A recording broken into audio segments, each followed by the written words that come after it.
Hi, big ബോസിൻ്റെ live അപ്ഡേറ്റിലേക്ക് എല്ലാവർക്കും സ്വാഗതം. അങ്ങനെ പണിപ്പുരയിലേക്ക് കയറാനുള്ള സമയമായിട്ടുണ്ട്. കയറുന്നത് 5 പേരാണ്.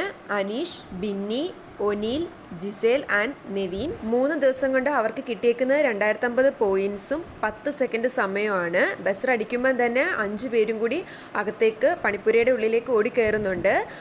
സാധനങ്ങളൊക്കെ വാരിയെടുക്കുന്നുമുണ്ട്.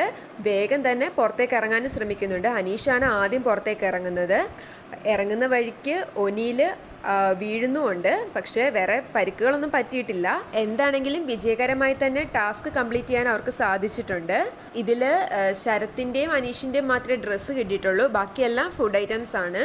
ഇത് കാണുമ്പോൾ തോന്നിപ്പോവും കഴിഞ്ഞ ദിവസം ആര്യൻ മുടി മൊട്ടയടിക്കാനൊക്കെ സമ്മതിക്കാതിരുന്നത് നന്നായെന്ന്. കാരണം 1000 പോയിന്റ്സിന് വേണ്ടി മുടിയൊക്കെ മൊട്ടയടിച്ചാലും കിട്ടുന്നത് ഇത്ര സാധനങ്ങളേ ഉള്ളൂ. പക്ഷേ ഒരുപക്ഷെ ആരും മുടി മൊട്ടയടിക്കാൻ സമ്മതിച്ചിരുന്നെങ്കിൽ ചിലപ്പം ബിഗ് ബോസ് അതിന് അനുവദിക്കണമെന്നില്ല. അവർക്ക് ധൈര്യം ഉണ്ടോ എന്നൊന്ന് ടെസ്റ്റ് ചെയ്യാൻ വേണ്ടി ആയിരിക്കാം. ലൈവ് കണ്ടവർ നിങ്ങളുടെ അഭിപ്രായം കമൻറ്റ് ചെയ്യണേ.